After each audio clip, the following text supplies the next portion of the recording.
Morning friends. આજના લેક્ચરમાં આપણે વાત કરીશું ચેપ્ટર નંબર 2 સપુષ્પી વનસ્પતિની અંદર પ્રજનન.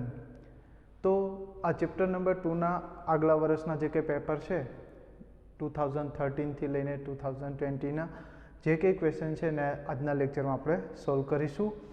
તો વાત કરીએ આપણે ફર્સ્ટ ક્વેશ્ચન નીટ 2013નો ક્વેશ્ચન છે, બરાબર છે, જેને આપણે સોલ્વ કરીએ કે ક્લેસ્ટોગેમીનો ફાયદો શું છે. તો ક્લેસ્ટોગેમી એટલે શું? તો કે સવૃત પુષ્પતા. સામાન્ય રીતના આપણે વાયોલા, કોમેલિના જેવી વનસ્પતિઓની અંદર સવૃત પુષ્પતા આપણે જોયેલી. તો સવૃત પુષ્પતા સામાન્ય રીતના એમાં હવાઈ પુષ્પો અને સવૃત પુષ્પો બંને અલગ અલગ હોય.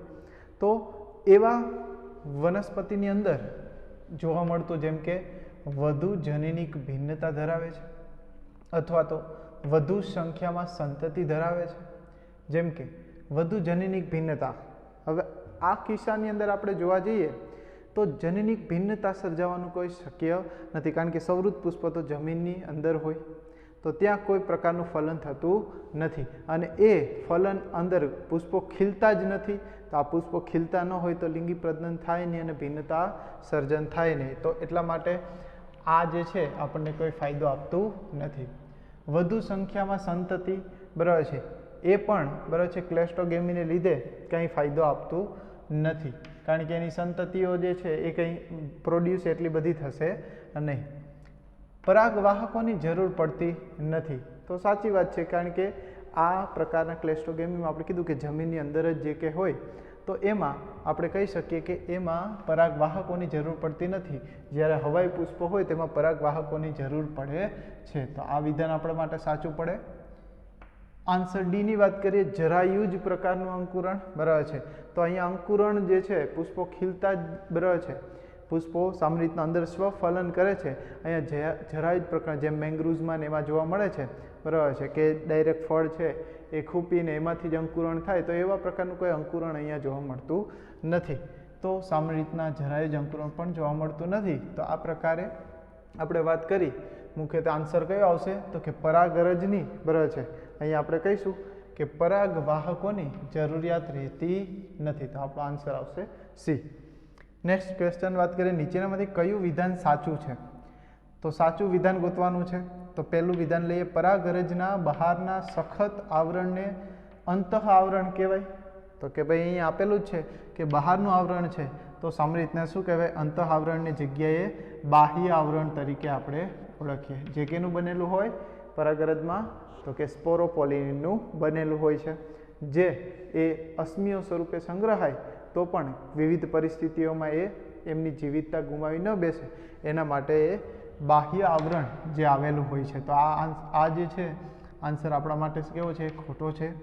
બીજાણુજનક પેશી એકકીય હોય. તો કે આપણને ખ્યાલ છે કે જેમાંથી લઘુ બીજાણુ ઉત્પન્ન થાય એ બીજાણુજનક પેશી છે, તો એ એકકીય છે નહીં. એ કેવી હોય છે? 2n હોય છે, દ્વિકીય હોય છે. તો આ વિધાન પણ આપણા માટે કેવું છે? ખોટું છે. ત્યારબાદ વાત કરીએ, એન્ડોથેસિયમ જે તંતુમય સ્તર છે એ લઘુ બીજાણુ ઉત્પન્ન કરે છે. તો આપણે વાત કરી કે લઘુ બીજાણુ કોણ ઉત્પન્ન કરે છે? તો કે બીજાણુજનક પેશી, બરાબર છે, તો તંતુમય કરતું નથી. તો આ વિધાન પણ ખોટું છે. પોષક સ્તર, આપણે 4 સ્તરોની વાત કરી ને, બરાબર છે, તો પરાગરજની નિર્માણ માટે, બરાબર છે, પરાગાશયના જે દિવાલ છે એમાં 4 સ્તરો છે. તો એ પૈકી પોષક સ્તર એ વિકાસ પામતી પરાગરજને પોષણ પૂરું પાડે છે. તો આ વિધાન આપણા માટે કેવું છે? સાચું છે. તો આન્સર આવશે ડી. ત્યારબાદ વાત કરીએ ક્વેશ્ચન નંબર 3. તો મહાબીજાણુધાની કોની બરાબર છે? એટલે કે મહાબીજાણુધાનીને આપણે કોની સાથે સરખાવી શકીએ છીએ? તો મહાબીજાણુધાનીને જેમ કે ભ્રૂણપૂટ, બરાબર છે, ફળ, પ્રદેહ અને અંડક. તો આપણો આન્સર આવશે અંડક. મહાબીજાણુધાનીને કેની સાથે સરખાવાય છે? તો કે અંડક સાથે સરખાવાય છે. અંડક એટલે કે મહાબીજાણુધાની તરીકે આપણે લઈએ છીએ. આ જ ક્વેશ્ચન અલગ રીતના પૂછાય છે, જેમ કે નીટ 2013માં એવી રીતના પૂછાયો કે મહાબીજાણુધાની કોની બરાબર છે? તો અંડકની બરાબર. એ જ ક્વેશ્ચન ફરી પાછો ઉલટાવીને નીટ 2016 ફેઝ 2 એમાં ક્વેશ્ચન પૂછાયો કેવી રીતના? તો કે આવૃત બીજધારીનું અંડક, આવૃત બીજધારીનું અંડક એ કોની બરાબર છે? તો આપણે કહીશું મહાબીજાણુધાનીની બરાબર છે. તો આ ક્વેશ્ચન આન્સર ઉલટાઈ ગયો છે. તો આ પ્રકારે બરાબર છે. એકને એક ક્વેશ્ચન જે આગલી એક્ઝામમાં પૂછાય એ ફરી પાછું ટ્વિસ્ટ કરીને પૂછ્યો છે. ત્યારબાદ વાત કરીએ નેક્સ્ટ ક્વેશ્ચનની, તો કે જળકુંભીમાં, જળકુંભી આઇકોનિયા જેને કહેતા હતા અથવા તો કમળમાં પરાગનયન માટે બરાબર છે વાહકો કોણ હોય છે? સામાન્ય રીતના પાણીમાં જે છે પરાગનયન કરતા, તો જળકુંભીમાં આપણે ટેક્સ્ટમાં આપેલું જ છે બરાબર છે. તો એમાં આવશે કીટકો અને પવન દ્વારા સામાન્ય રીતના પરાગનયનની ઘટના થાય છે. તો આ પ્રકારે આન્સર આપેલો છે. નેક્સ્ટ વાત કરીએ મોટા ભાગની આવૃત બીજધારીમાં શું થાય છે? તો કે અંડકોષમાં તંતુમય ઘટકો હોય, તો કે ના, ખોટું વિધાન છે. અંડકોષમાં ન હોય, ક્યાં હોય? સહાયક કોષમાં તંતુમય ઘટકો આવેલા છે, જે એનું કાર્ય શું? તો કે પરાગનલિકાને શેમાં? પરાગનલિકાને શું કરશે? ભ્રૂણપૂટમાં પ્રવેશ પામવામાં મદદરૂપ કરે છે. ત્યારબાદ ઘણી બધી સંખ્યામાં પ્રતિધ્રુવીય કોષો હોય, તો કે ના, ઘણી બધી સંખ્યામાં હોતું નથી. માત્ર 3 પ્રતિધ્રુવીય કોષો અંડક તલ તરફની દિશામાં હોય છે, અંડક તલ બાજુ જોવા મળે છે. તો એ 3 પ્રતિધ્રુવીય કોષો હોય. મહાબીજાણુ માતૃકોષમાં અર્ધીકરણ પ્રકારનું વિભાજન થાય, તો કે સાચી વાત છે બરાબર છે. મહાબીજાણુ માતૃકોષમાંથી બરાબર છે અર્ધીકરણની પ્રક્રિયા થઈ અને શું થાય છે? ક્રમિક ફેરફારો થઈ અને સામાન્ય રીતના એવા અંડકોષોનું એનું નિર્માણ થતું હોય છે. તો આ જે છે એ પણ વિધાન શું છે? સાચું છે. ત્યારબાદ એક નાનો મધ્યસ્થ કોષ તો ભ્રૂણપૂટમાં આવેલો હોય છે. તો આ વિધાન જે છે એ આપણા માટે કેવું છે? ખોટું છે. તો અહીંયા આપણો આન્સર આવશે અહીંયા સી બરાબર છે. તો આ વિધાન પણ કેવું છે? ખોટું છે. તો આ પ્રકારે નેક્સ્ટ ક્વેશ્ચન વાત કરીએ નીટ 2016નો, મકાઈના દાણાના બીજપત્રને શું કહેવામાં આવે છે? તો મકાઈ કેવી છે? એકદળી વનસ્પતિ, એમાં આવેલું બીજપત્ર આપણે કહેતા હતા મોટું ઢાલ આકારનું બીજપત્ર આવેલું છે, તો એને આપણે કહેતા હતા વરુથિકા. તો એ પણ આન્સર શું આવશે? સી બરાબર છે. ત્યારબાદ પુકેસર તંતુનો અગ્ર છેડો કોની સાથે જોડાય?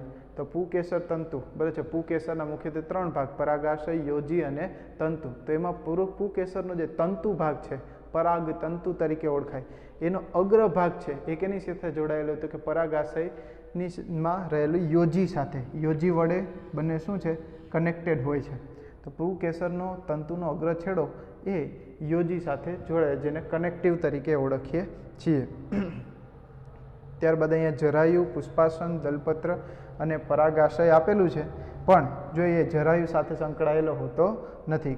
જરાયુ સાથે સંકળાયેલો હોતો નથી. પુષ્પાસન કે દલપત્ર, દલપત્ર સાથે માની લો કે તમે આપણે કહીએ દલ લગ્ન પુકેસર હોય, તો એ નીચેની બાજુએ પુકેસરનો નીચેનો છેડો છે એ દલપત્ર સાથે જોડાયેલો હોય, તો આ આન્સર પણ આવશે નહીં. આપણે અહીંયા આન્સર રાખીશું યોજી સાથે બરાબર છે. ત્યારબાદ વાત કરીએ નીચેનામાંથી કયું વિધાન સાચું નથી એવું પૂછેલું છે. તો જોઈએ આપણે, કીટકો પરાગનયન કર્યા વગર જ પરાગરજ અને મધુરસ ખાય તો એને મધુર પરાગ મધુરસ લૂંટારું કહેવામાં આવે છે. તો આ વિધાન આપણા માટે કેવું બને છે? સાચું બને છે. પરાગરજનું અંકુરણ અને પરાગનલિકાની વૃદ્ધિનું નિયમન પરાગરજના રાસાયણિક ઘટક અને સ્ત્રીકેસર વચ્ચેની આંતરક્રિયા કરે છે. તો આ ટેક્સ્ટબુકમાં આપેલું છે પરાગરજ અને સ્ત્રીકેસરની આંતરક્રિયાઓ બરાબર છે. તો એ રાસાયણિક ઘટકો દ્વારા પણ થતું હોય છે. તો આ વિધાન પણ આપણા માટે કેવું છે? સાચું છે. કેટલીક વનસ્પતિમાં જાતિઓમાં કેટલાક સરીસૃપ પણ પરાગનયન કરતા હોવાનું નોંધાયું છે. તો હા, તો આપણે કીધું પ્રાણીઓ દ્વારા પણ પરાગનયન થાય છે, ઝૂફિલી જેને આપણે કહેતા હતા. તો એ પણ આન્સર સાચો છે. ઘણી જાતિઓમાં પરાગરજ પુષ્પના સ્ત્રીકેસરના પરાગાસન પર અંકુરણ પામી શકે છે. તો હા, પરાગરજ અંકુરણ પામે છે અને એ અંકુરણ પામે છે, પરંતુ ફક્ત તે જ જાતિની પરાગરજ પરાગવાહિનીમાં વૃદ્ધિ પામે છે તો એવું નથી બરાબર છે. પરાગનલિકાઓ તો વૃદ્ધિ પામી શકે બરાબર છે, પરંતુ એને અવરોધવાનું કામ કોણ કરશે? સ્ત્રીકેસર કરશે. તો આ વિધાન આપણા માટે કેવું છે?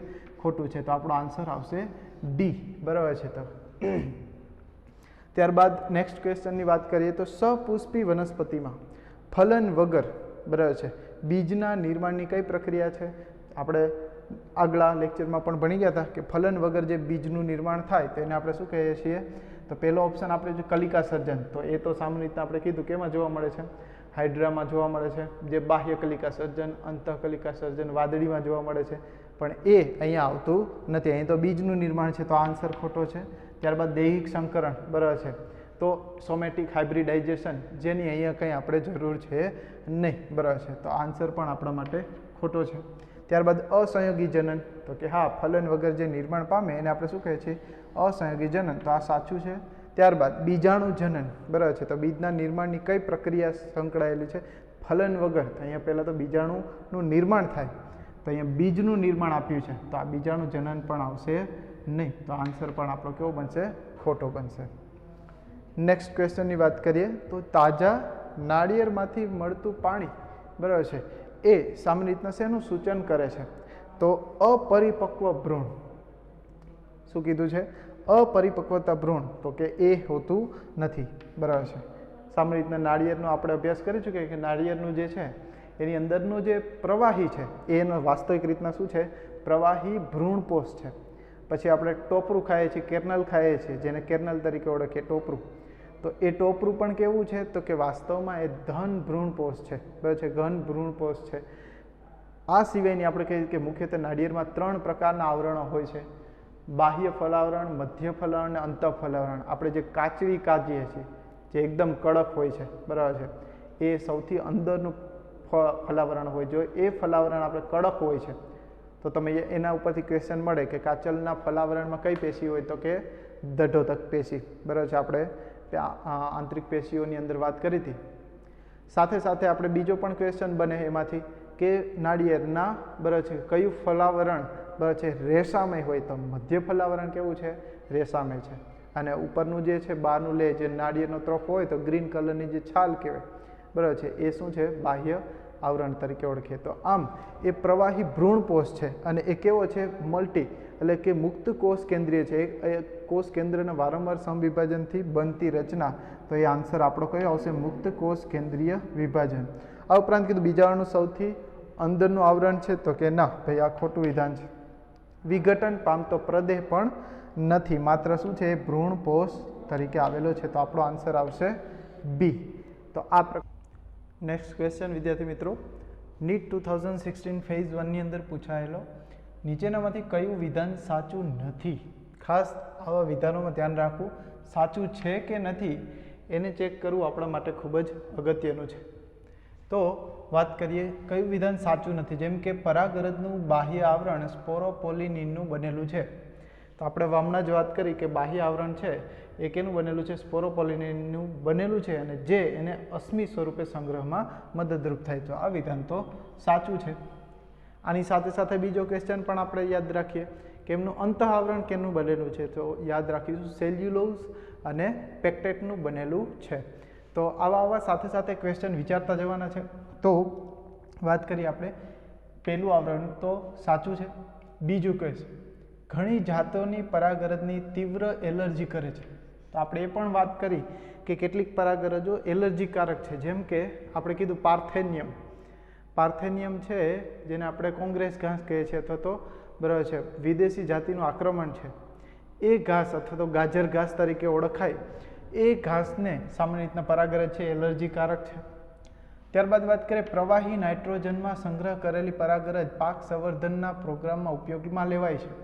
તો સાચી વાત છે, પરાગરજને સંગ્રહ કરવા માટેની પદ્ધતિ છે, બરાબર છે, કે લિક્વિડ નાઇટ્રોજનના ટેમ્પરેચરમાં, બરાબર છે, એમને શું કરવામાં આવે છે? એકદમ અતિશય ઠંડા ચિલ્ડ, બરાબર છે, એન્વાયરમેન્ટમાં એને રાખવામાં આવે તો એમને જીવિત રહે છે. તો પરાગરજને જીવિત રાખી અને તેનું સંવર્ધન કાર્યક્રમમાં ઉપયોગમાં લઈ શકીએ. તો એ વિધાન પણ સાચું છે.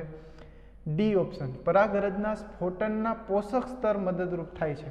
તો પરાગાશયના સ્ફોટનમાં સ્ફોટક જે છે પોષક સ્તર એ ભાગ ભજવતું નથી, કારણ કે પોષક સ્તર આપણે હમણાં જ આગળ વાત કરી કે પોષક સ્તર એ પરાગરજને પોષણ માટેનું પૂરું પાડે છે. તો ત્યાં આપણે કીધું કે તંતુમય સ્તર છે અથવા તો સ્ફોટી સ્તર છે એ સામાન્ય રીતના શું કરે છે? પરાગરજના સ્ફોટન માટે જવાબદાર છે. તો આ વિધાન આપણા માટે ખોટું આવશે અને આન્સર આપણો કેવો આવશે? આ સાચો આવશે. નેક્સ્ટ ક્વેશ્ચન, નીટ 2017 ઇંગ્લિશ મીડિયમમાં ક્વેશ્ચન પૂછાયેલો છે કે બેવડું ફલન એટલે શું? તો કે બેવડું ફલન શેમાં જોવા મળે છે? કઈ વનસ્પતિમાં જોવા મળે છે? અનાવૃત, લીલ, ફૂગ કે આવૃત બીજધારી? તો આપણો આન્સર આવશે, બરાબર છે, આવૃત બીજધારી. આ તમે 11th ભણી ગયા, બરાબર છે, કે આવૃત બીજધારીમાં બેવડું ફલન જોવા મળે છે, જ્યારે અનાવૃતમાં કેવું જોવા મળશે? એક વડું ફલન જોવા મળે છે. કેવું મળે છે? એક વડું ફલન. તો આ પણ યાદ રાખીશું, બરાબર છે. ફલનની ક્રિયામાં આવૃત બીજધારીમાં બેવડું ફલન અને અનાવૃતમાં એક વડું ફલન જોવા મળે છે. તો આપણને 2 ક્વેશ્ચન આમાંથી મળી. ક્વેશ્ચન નંબર 13, આવૃત બીજધારીમાં સક્રિય મહાબીજાણુ ખાલી જગ્યામાં વિકાસ પામે છે. તો આપણા માટે 4 ઓપ્શન છે: અંડક, ભ્રૂણપોષ, ભ્રૂણપૂટ અને ભ્રૂણ. તો આપણે કીધું કે મહાબીજાણુ માતૃકોષ બરાબર છે, જે કેવો હોય છે 2n, એ સામાન્ય રીતના શું કરે છે, અર્ધીકરણ કરી અને 4 મહાબીજાણુ ઉત્પન્ન કરે. એ મહાબીજાણુમાંથી 3 અવનત પામે અને 1 મહાબીજાણુ આગળ સમભાજનની ક્રિયા કરે. 3 વખત સમભાજનની ક્રિયા કરે અને લાસ્ટમાં બરાબર છે આપણને શું મળે, ભ્રૂણપૂટનું નિર્માણ કરતી 7 કોષીય અને 8 કોષ કેન્દ્રીય રચના આપણને મળે છે. તો વાસ્તવમાં મહાસક્રિય મહાબીજાણુ, જો સક્રિય શું કામ કીધું, કારણ કે 3 જે છે એ અવનત પામે છે અને 1 મહાબીજાણુ બરાબર છે શું કરે છે, એ આગળ જે છે સમભાજન માટે આગળ વધે છે. તો ભ્રૂણપૂટનું નિર્માણ કરશે. તો આપણા માટે આન્સર આવશે સી. તો સક્રિય મહાબીજાણુમાંથી ભ્રૂણપૂટનું નિર્માણ થાય છે. એના માટે આપણે કીધું કે સામાન્ય રીતના 3 વખત બરાબર છે, એક વખત અર્ધીકરણ થાય આખી પ્રોસેસમાંથી, મહાબીજાણુ માતૃકોષમાંથી ભ્રૂણપૂટના નિર્માણની પ્રક્રિયા જે છે એમાં એક વખત શું થાય, અર્ધીકરણ થાય. એટલે 3 જે છે બરાબર છે 4 મહાબીજાણુ બને, એમાંથી 3 બરાબર છે અવનત પામે, 1 સક્રિય મહાબીજાણુ મળે. ત્યારબાદ એનું 3 વખત સમભાજનની ક્રિયા થાય અને ભ્રૂણપૂટનું નિર્માણ થાય. તો આપણા માટે આન્સર આવશે સી. ત્યારબાદ વાત કરીએ 14મું, દ્વિગૃહી વનસ્પતિ. આપણે આગળ પણ વાત કરીએ દ્વિગૃહી કહીએ બરાબર છે, અથવા તો દ્વિસદની વનસ્પતિ કહીએ, બંને એક જ શબ્દ છે. દ્વિગૃહી વનસ્પતિમાં ખાલી જગ્યા અટકાવે છે. તો અહીંયા ફલનની ક્રિયા કીધી છે. તો દ્વિગૃહી હોય, દ્વિગૃહી એટલે સાયકસની વાત કરીએ આપણે, પાઇનસ એક ગૃહી છે, એક જ ઘરમાં નર માદા શંકુ છે.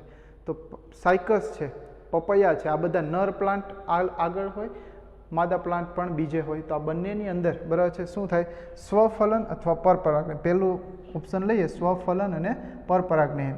તો એમાં સ્વફલનના ચાન્સીસ છે નહીં બરાબર છે, કારણ કે અલગ અલગ પ્લાન્ટ છે. તો આ ઓપ્શન આપણા માટે ખોટો છે. સ્વફલન અને ગેઇટેનોગમી બરાબર છે. તો અટકાવે, આપણને એવું પૂછ્યું છે, જો અટકાવે એટલે કે સ્વફલન અટકાવી શકાય બરાબર છે, પણ પરપરાગનયન તો એમાં થાય જ છે. ત્યારબાદ વાત કરી કે સ્વફલન અને ગેઇટેનોગેમી. હવે 2 પ્લાન્ટ અલગ અલગ હોય તો એમાં ક્યારેય સ્વફલન પણ ન થાય.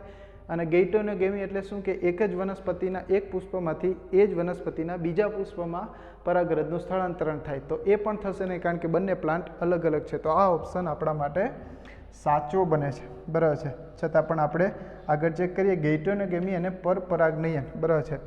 તો સામાન્ય રીતના ગેઇટેનોગેમી જે છે એ સામાન્ય રીતના શું છે, દ્વિગૃહી વનસ્પતિમાં અટકાવી શકે, પણ પરપરાગનયન તો થશે જ. એવી જ રીતના સવૃત પુષ્પતા, સવૃત પુષ્પતાનો પ્રશ્ન જ નથી આવતો બરાબર છે. તો આ પ્રકારે આ બંને આન્સર આપણા કેવા છે, ખોટા છે બરાબર છે. આન્સર આવશે બી બરાબર છે. ત્યારબાદ વાત કરીએ આકર્ષકો અને બદલો એ કયા પ્રકારના પરાગનયન માટે જરૂરી છે. આકર્ષવાની જરૂર કેને પડે, તો અહીંયા 4 ઓપ્શન આપેલા. પવન દ્વારા, જેને વાત પરાગનયન તરીકે આપણે ઓળખતા હતા, તો પવન દ્વારા જે પરાગનયન થાય, હવે પવનને કંઈ આકર્ષવાની જરૂર ન હોય, ફૂલ સારું સરસ મજાનું કે દેખાતું હોય તો જ પવન ત્યાં જાય એવું હોય બરાબર છે. તો એના માટે જરૂરી નથી. તો વાત પરાગનયન માટે આકર્ષણની કંઈ જરૂર નથી. કીટકો, હા કીટકો જે છે એ સામાન્ય રીતના જે છે એને આકર્ષવા માટે પુષ્પો સરસ જોઈએ, સુગંધ હોવી જોઈએ બરાબર છે, આકર્ષક રંગ હોય, કલર રંગબેરંગી પુષ્પો હોય તેમાં કીટકો વધારે આકર્ષાય. તો એના માટે આકર્ષણ પ્લસ બદલો એટલે મારવું એ બદલો, તો કે નહીં. બદલા માટે શું કરે છે, સામાન્ય રીતના એ સામે મધુરસ ઉત્પન્ન કરે, પરાગરજ આપે, આ એને પુરસ્કાર સ્વરૂપે આપે. તો એવી જરૂરિયાત માત્ર કેને છે, કીટ પરાગનયનને. તો આકર્ષણ અને બદલો કીટ પરાગનયનને જરૂર પડે. જલ પરાગનયન, પાણીમાં રહેલી પરાગનયન, તો એ પ્રકારની પરાગરજ છે એને પણ કંઈ જરૂર આકર્ષવાની કંઈ જરૂર છે નહીં બરાબર છે. પાણી કંઈ એવું ન હોય કે પાણી જે છે આમ રંગબેરંગી સરસ મજાનું ફૂલ હોય તો પાણી એ બાજુ જતું રહે બરાબર છે, તો એની કંઈ જરૂર છે નહીં. તો આ ઓપ્શન પણ આપણા માટે ખોટો છે. સવૃત પુષ્પતા, હવે સવૃત પુષ્પતા તો ઓલરેડી બહાર છે જ નહીં, જમીનની અંદર છે. હવે એને કલર હોય કે ના હોય એને શું ફેર પડે, તો એના માટે સવૃત પુષ્પતા પણ આવશે નહીં. તો આપણા માટે કીટકો માટે આકર્ષણની, રંગબેરંગી, મધુરસ દ્રવ્ય, આ બધી વસ્તુની જરૂરિયાત એને પડે છે તો આપણા માટે આન્સર આવશે બી. નેક્સ્ટ ક્વેશ્ચન વાત કરીએ. આ બધા ક્વેશ્ચન જે છે એ નીટ 2017ના ક્વેશ્ચન છે. આ ઇંગ્લિશ મીડિયમના પેપરમાં પૂછાયેલા ક્વેશ્ચન હતા 4. હવે વાત કરીએ ગુજરાતી મીડિયમમાં જે પૂછાયેલું છે પેપર એની વાત કરીએ તો એમાં ક્વેશ્ચન જે છે આવૃત બીજધારીના ભ્રૂણપુટને અનુલક્ષીને કયું સાચું નથી. હવે આવી ફરી પાછું ભ્રૂણપુટની વાત આવી ગઈ છે તો ડી ઓપ્શન ફલન દરમિયાન તેમાં એક નરજન્યુ છૂટું પડે છે. તો ફલન દરમિયાન સામાન્ય રીતના આપણે આવૃત બીજધારીમાં કેટલા જન્યુ હોય છે? 2 નરજન્યુઓ સામાન્ય રીતના જોવા મળે છે. તો અહીંયા વાત કરીએ આ વિધાન છે એ કેવું છે? સાચું નથી એમ કહી શકીએ. આ બધા જે છે જેમ કે નિર્માણ પહેલાં બરાબર છે ભ્રૂણપુટના નિર્માણ પહેલાં આપણે કીધું અર્ધીકરણ થાય અને 3 વખત સંભાજન થાય ત્યારે તો આખું ભ્રૂણપુટનું નિર્માણ થાય. તો આ પણ સાચું છે. અર્ધીકરણ પણ થાય છે, માદા જન્યુજનક તરીકે પણ ઓળખાય અને એક અંડકની અંદર એ આવેલા હોય છે. તો આ આપણા માટે આન્સર આવશે ડી. ત્યારબાદ વાત કરીએ પરાગરજને વર્ષો પર્યંત પ્રવાહી નાઇટ્રોજન લિક્વિડ નાઇટ્રોજનનું ટેમ્પરેચર પૂછ્યું છે. ઘણી વખત આ ક્વેશ્ચન પૂછાયો છે. તો લિક્વિડ નાઇટ્રોજનનું ટેમ્પરેચર હોય -196 ડિગ્રી. આ ક્વેશ્ચન તમને બાયોટેકનોલોજીમાં પણ પૂછાય કારણ કે જે ડીએનએ આઇસોલેશનની ક્રિયા છે, ડીએનએ જે છે આપણે નેચરલ વનસ્પતિ લઈ કે પ્રાણી પેશીમાંથી આપણે ડીએનએ કાઢવું હોય તો ત્યાં પણ આ લિક્વિડ નાઇટ્રોજનનો ઉપયોગ થાય અને એ બહોળા પ્રમાણમાં જીનેટિકલી એન્જિનિયરિંગમાં આનો ઉપયોગ થાય. સાથે -20 ડિગ્રીએ તો આપણે યાદ રાખીશું કે ડીએનએનું જ્યારે અવક્ષેપણ કરવામાં આવે ત્યારે પણ બરાબર છે -20 ડિગ્રીએ ચિલ્ડ ઇથેનોલ હોય એકદમ ઠંડુ. હવે એનો ઉપયોગ -20 ડિગ્રીએ કરવામાં આવે છે. તો એ બાયોટેકનોલોજીમાં ભણીશું બરાબર છે. તો આ યાદ રાખીશું -196 ડિગ્રી બરાબર છે. તો આ પણ આમની સાથે કનેક્ટેડ છે. નેક્સ્ટ ક્વેશ્ચન 18 સતત સ્વપરાગનયન થાય તો એના પરિણામે શું થાય? તો વાત કરી છે સંકરણ થાય. સ્વપરાગનયન થાય તો એમાં સંકરણનો કોઈ આવતું જ નથી. સંકરણ માટે તો 2 અલગ અલગ પ્લાન્ટ્સ જોઈએ તો આ વાત ખોટી છે.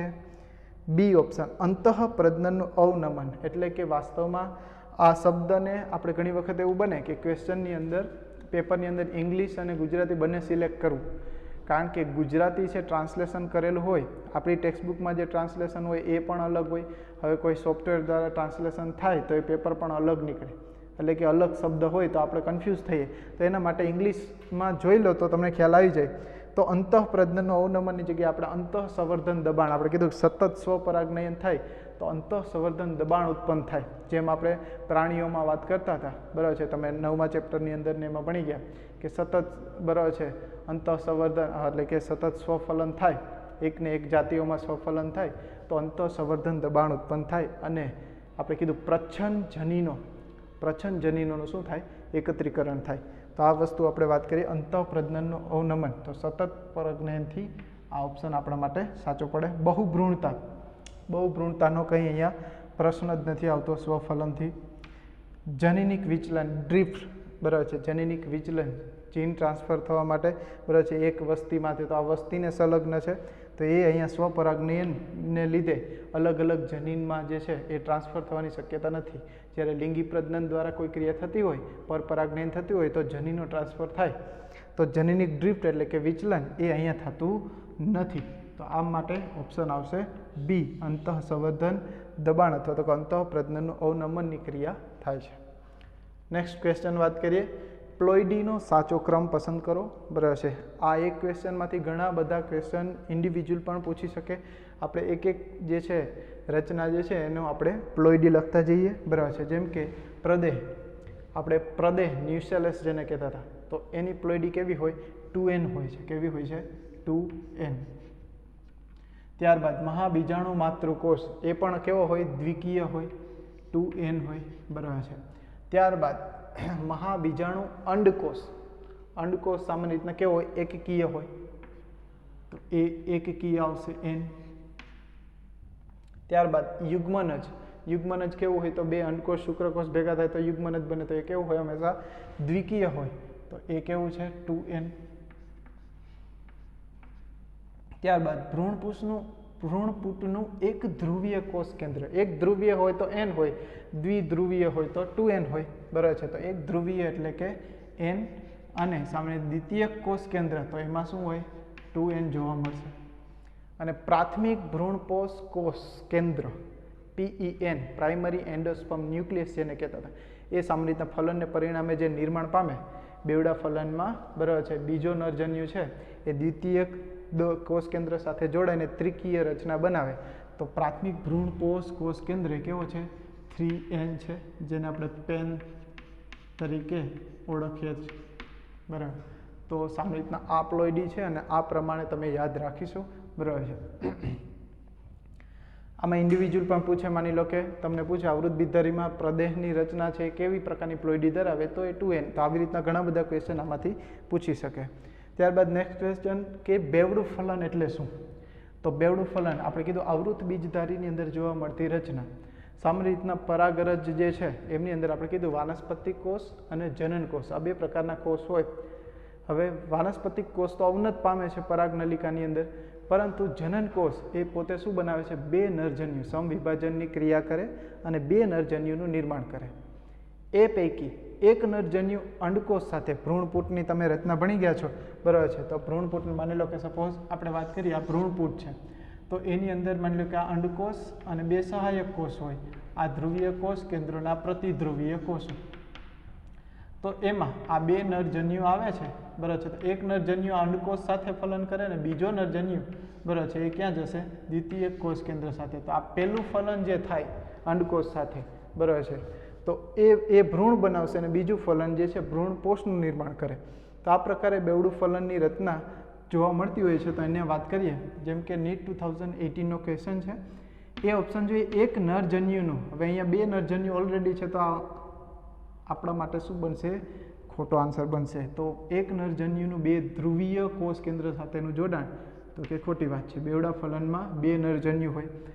તો બીજો ઓપ્શન છે બે નરજન્યુનું પરંતુ એક જ અંડક સાથેનું જોડાણ, તો કે એ વસ્તુ પણ કેવી છે? ખોટી છે. બંને અલગ અલગ સાથે જોડાય. પરાગનલિકાના બે નરજન્યુનું બે જુદા જુદા અંડકો સાથેનું જોડાણ. હવે બે અંડક સાથેનું જોડાણ નથી, એક અંડક સાથે જોડાશે અને બીજો દ્વિતીય કોષ કેન્દ્ર સાથે જોડાય, આ પણ ખોટું છે. ડી ઓપ્શન છે સંયુગ્મન અને ત્રિકીય જોડાણ. તો સાચી વાત છે સંયુગ્મન. આપણે કીધું અંડકોષ અને નરજન્યુ જોડાય તો એ બનાવશે સંયુગ્મનની ક્રિયા, અને ત્રિકીય, બરાબર છે, તો કે નરજન્યુ અને દ્વિતીય કોષ કેન્દ્ર આ જોડાય અને શું બનાવશે? ત્રિકીય રચના. તો આ જે છે બેવડા ફલનની ઘટના આપણે કહીએ તો આ ઓપ્શન આપણા માટે સાચો પડે. નેક્સ્ટ, સપક્ષ પ્રકારની પરાગરજો કઈ વનસ્પતિમાં જોવા મળશે? આ ક્વેશ્ચન વાસ્તવમાં બાહ્યકાર વિદ્યામાં પણ ચેપ્ટર 3ની અંદર મેં અભ્યાસ કરાવેલો, બરાબર છે, કે પાઇનસ, સાયકસ અને પાઇનસ. સાયકસની અંદર, એમાં સાયકસની અંદર આવી સપક્ષ પ્રકારની પરાગરજ જોવા મળે છે. કેવી હોય છે? આવી સપક્ષ પ્રકારની, જે એને વાત પરાગનયનની ક્રિયામાં શું છે? એને મદદરૂપ કરે છે. તો આવી સપક્ષ, બરાબર છે, તો કેમાં જોવા મળશે? સાયકસની અંદર જોવા મળે છે. તો સાયકસમાં સપક્ષ પ્રકારની પરાગરજ જે એને વાત પરાગનયન માટે મદદરૂપ કરશે. કયા પ્રકારનું? વાત પરાગનયન. સામાન્ય રીતના એને વિંગ્સ તરીકે ઓળખાય. વિંગ્સ એટલે સામાન્ય રીતના એ શું છે? ઉડવા માટે એને મદદરૂપ કરે. તો આ પ્રકારે આ ક્વેશ્ચનની આપણે વાત કરી સપક્ષ પ્રકારના પરાગરજની.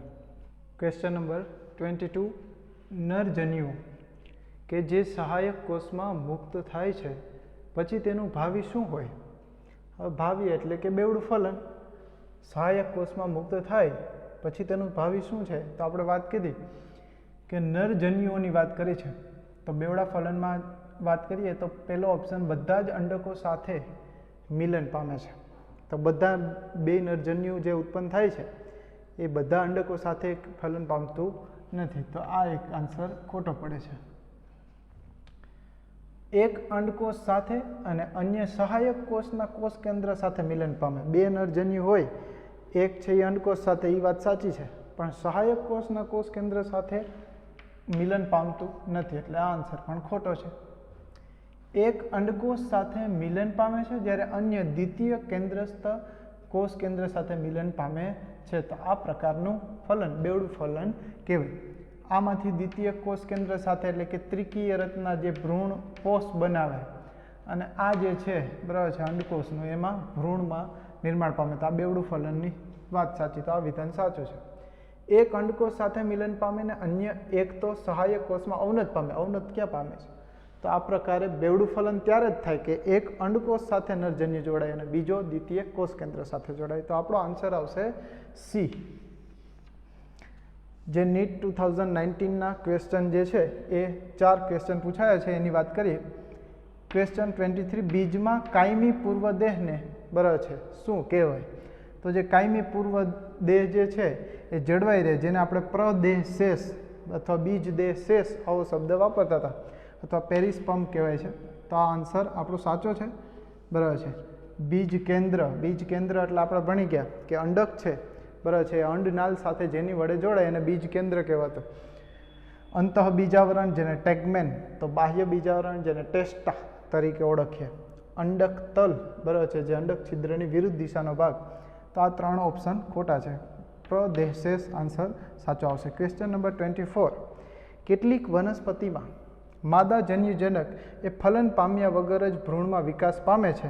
તો આ ઘટનાને શું કહેવાય? ફલન વગર જ ફળમાં વિભાજન પામે તો આપણે એને અફલિત ફળ કહેતા હતા બરાબર છે. તો અફલિતતા આવે, પરંતુ અહીંયા કીધું છે ભ્રૂણમાં નિર્માણ પામે બરાબર છે. ફલન વગર જો ભ્રૂણ બને એટલે કે બીજ બને તો એને જે આપણે કહીએ છીએ અસંયોગી જનન. આપણે આગલા લેક્ચરમાં પણ આના વિશે વિસ્તૃત વાત કરી હતી. તો આપણો આન્સર આવશે સી, અસંયોગી જનન. ત્યારબાદ વાત કરીએ સપુષ્પી વનસ્પતિમાં ફલન બાદના વિકાસ માટે, ફલન થઈ જાય પછીના વિકાસ માટે કયું વિધાન ખોટું છે? જેમ કે ફલન બાદ ફલિતાંડ ભ્રૂણમાં વિકસે. ફલિતાંડ જે છે યુગ્મન છે, ભ્રૂણ બને તો સાચું છે, આ વિધાન સાચું છે. દ્વિતીય કોષ કેન્દ્રમાંથી ભ્રૂણપોષ બને, હમણાં જ વાત કરી, એ પણ સાચું છે. અંડકો ભ્રૂણપૂટમાં પરિણામે, તો વાત ખોટી છે. અંડકો કેમાં પરિણામે? બીજમાં રૂપાંતરણ થાય, તો આ વિધાન ખોટું છે. બીજાશય ફળમાં રૂપાંતરણ પામે, તો આ પણ સાચું છે. તો આમ અંડકો જે છે કેમાં રૂપાંતરણ પામે છે? બીજમાં રૂપાંતરણ પામે છે. તો આમ ફલન બાદ અંડકો બીજમાં રૂપાંતરણ પામશે. બાકીના 3 વિધાન સાચા છે. નેક્સ્ટ આપણે બરાબર છે ઓરિસ્સામાં જે નીટ લેવાય 2019માં, તો એમાં પણ અલગ ક્વેશ્ચન પૂછાયા છે. એના જે છે બરાબર છે એક ઇન્ડિવિજ્યુઅલ સ્ટેટની અલગ એક્ઝામ 2019માં લેવાની, એના આપણને 3 ક્વેશ્ચન બરાબર છે નવા મળેલા છે. એની વાત કરીએ તો નીચે પૈકી કોનામાં સ્વફલન અને ગેઇટેનોગેમી અટકાવી શકાય? આપણે આગળ પણ આ જ ક્વેશ્ચન આવી ગયો. તો તમે આને ઉપરથી એક નક્કી કરી શકો કે આગલા વર્ષના પેપર કરીએ તો એમાંથી ઘણા બધા ક્વેશ્ચન ફરી પાછા રિપીટ આવે છે. આન્સરને બદલે ક્વેશ્ચન, ક્વેશ્ચનને બદલે આન્સર બદલીને ટ્વિસ્ટ કરીને આપણને ફરી પાછા આવે છે. સ્વફલન અને ગેઇટેનોગેમી ક્યારે અટકાવી શકાય? તો આપણે કીધું કે એવી દ્વિગૃહી વનસ્પતિ બરાબર છે અથવા દ્વિસદની વનસ્પતિ હોય તો એમાં સ્વફલન અને ગેઇટેનોગેમી અટકાવી શકીએ. તો અહીંયા દ્વિસદની વનસ્પતિમાં આપણે ત્યાં સાયકસની વાત કરી ત્યારે મેં ઉદાહરણ આપેલું હતું કે પપૈયા છે એ પણ કેવા છે? દ્વિસદની છે, જેમાં નર અને માદા વનસ્પતિ બંને અલગ અલગ હોય છે. તો આપણો આન્સર આવશે ડી. ત્યારબાદ આવૃત બીજધારીમાં સૌથી સામાન્ય ભ્રૂણપૂટ કેવો હોય?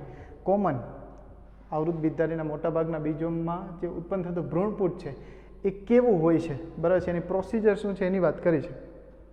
તો મેં તમને ઓલરેડી આગળ પણ સમજાવેલું બરાબર છે કે આખી પ્રક્રિયા કેવી થાય છે એના વિશે વાત કરી હતી બરાબર છે. જેમ કે આપણે વાત કરી કે સૌ પ્રથમ જે છે મહાબીજાણુ માતૃકોષ હોય બરાબર છે. મહાબીજાણુ માતૃકોષ એ કેવો હોય છે? તો કે 2n હોય છે. ચલો એનું શું થાય છે? તો કે અર્ધીકરણ થાય છે, અર્ધીકરણ. અને 4 મહાબીજાણુ શું થાય છે? ઉત્પન્ન થાય છે. 4 મહાબીજાણુ અર્ધીકરણને પરિણામે ઉત્પન્ન થાય.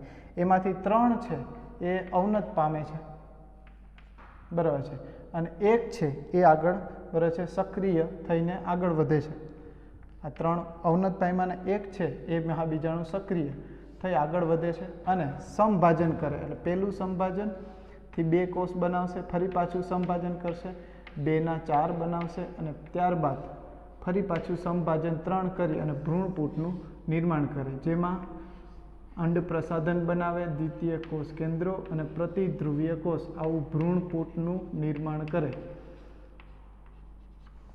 તો હવે આની ઉપરથી આપણને આન્સર આવે તો કે અહીં સમભાજન કેટલી વાર થાય છે તો કે સમભાજન બરાબર છે સમભાજન 1 2 અને 3 3 વખત સમભાજન થાય તો પહેલાં તો આપણને આ જ ખ્યાલ હોય બરાબર છે બીજું જો જેમ કે બે ક્રમશઃ સમભાજન બે નથી તો આન્સર આપણને તરત ખબર પડી જાય કે આ આન્સર કેવો છે ખોટો છે બીજું કીધું દ્વિબીજાણુક છે બે બીજાણુમાંથી ઉત્પન્ન થયેલો ભ્રૂણપોટ છે તો કે ના અહીંયા 4 બીજાણુ પૈકી 3 અવનત પામે છે અને એક જ બીજાણુ હોય છે તો અહીંયા વાત કરીએ આપણે દ્વિબીજાણુક તો આ આન્સર ખોટો છે એક સમભાજન દર્શાવતો ચતુષ બીજાણુ 4 બીજાણુમાંથી ભ્રૂણપોટ બને સાવ ખોટી વાત છે અને એક સમભાજન તો છે જ નહીં 3 સમભાજન તો આ પણ ખોટું પડશે આન્સર 3 ની વાત કરીએ 3 ક્રમશઃ સમવિભાજન દર્શાવતો એક બીજાણુ તો આપણને ખ્યાલ છે એક બીજાણુ છે બરાબર છે 3 અવનત પામ્યા અને એમાંથી 3 વખત સમભાજન થઈ અને ભ્રૂણપોટ નિર્માણ પામ્યું તો આ આપણો આન્સર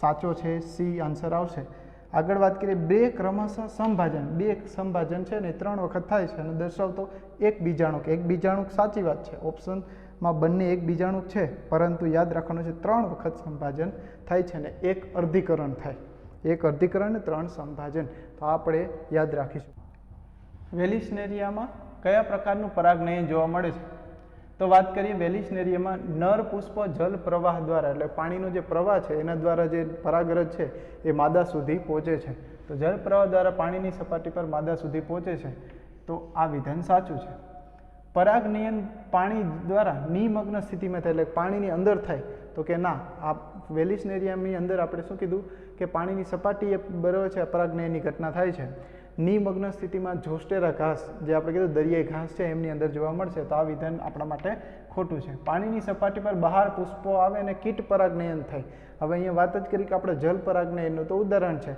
તો સીધું ખોટું પડે છે પરંતુ આપણે એમ પણ કહી શકીએ કે પાણીની સપાટી પર ને પાણીની અંદર છે તો એ પણ અહીંયા લાગુ પડતું નથી ત્યારબાદ પુષ્પો પાણીની સપાટીની બહાર આવે હવે બહાર ક્યારે આવે જ્યારે પાણીની અંદર જ વનસ્પતિ હોય તો એ સામાન્ય રીતના નિમગ્ન રહે છે તો નિમગ્ન અહીંયા છે ને એની વાત પરાગનયન જે થાય છે પવન દ્વારા પરાગનયન તો એ પણ અહીંયા ખોટું છે તો વિધાન આવશે આપણા માટે વેલિસ્નેરિયામાં નર પુષ્પો જલ પ્રવાહ દ્વારા પાણીની સપાટી પર માદા પુષ્પો સુધી પહોંચે છે આન્સર આવશે એ ત્યારબાદ વાત કરીએ બીજાશયનો દેહ અહીંથી અંડનાલ સાથે જોડાયેલો અંડનાલ સાથે મેં હમણાં જ વાત કરી કેની વડે જોડાયેલો તો કે બીજ કેન્દ્ર વડે જોડાયેલો છે સામાન્ય રીતના આપણે વાત કરી છે કે કોઈ માની લો કે આવી રીતના અંડક હોય તો આ અંડનાલ છે તો અહીંયા જે રચના જોડાયેલી હોય તો આ ભાગને આપણે શું કહેતા હતા બીજ કેન્દ્ર અને આ અંડક છે તો આ અંડક આ અંડનાલ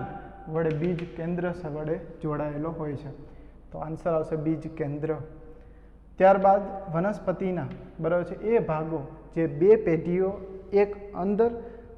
એકની અંદર બીજું બે પેઢી આવી જાય એટલે કે બંને પેઢીઓ સાથે જોવા મળે એવી કઈ રચના બહુ વિચારવાનો પ્રશ્ન છે વનસ્પતિના એવા બે ભાગો કે જે બે પેઢીનું નિર્માણ દર્શાવતા હોય બે પેઢી એક સાથે હોય તો જો પરાગાશયમાં આવેલી પરાગરજ પરાગાશયની પરાગરજ તો એક જ પેઢીની છે બરાબર છે તો ત્યારબાદ તો આન્સર નહીં આવે બીજી વાત કરીએ બે નરજન્યુઓ ધરાવતો અંકુરિત પરાગરજ હવે એ તો એક જ પેઢીનું સૂચન કરે છે બંને નરજન્યુઓ તો આપણને નહીં આવે ફળમાં રહેલા બીજ જો ફળ છે એ ઓલરેડી એક પેઢી દ્વારા નિર્માણ પામેલી રચના છે અને એ ફળની અંદર જે બીજ છે એ બીજી પેઢીનું નિર્માણ કરી શકે તો આ આન્સર આપણો આવશે પ્લસ બીજાંડમાં રહેલા ભ્રૂણપુટ તો બીજાંડ છે એ પણ બીજી પેઢીનું છે ને એમાંથી ભ્રૂણપુટ છે એ નવા બીજનું નિર્માણ કરશે તો એ પણ આવશે તો આપણા માટે આન્સર જો પહેલું એક છે તો આ તો છે જ નહીં આન્સર ખોટો 1 2 3 બરાબર છે તો બીજું બે નરજન્યુ ધરાવતો અંકુરિત પરાગરજ એ પણ નથી તો આન્સર આવશે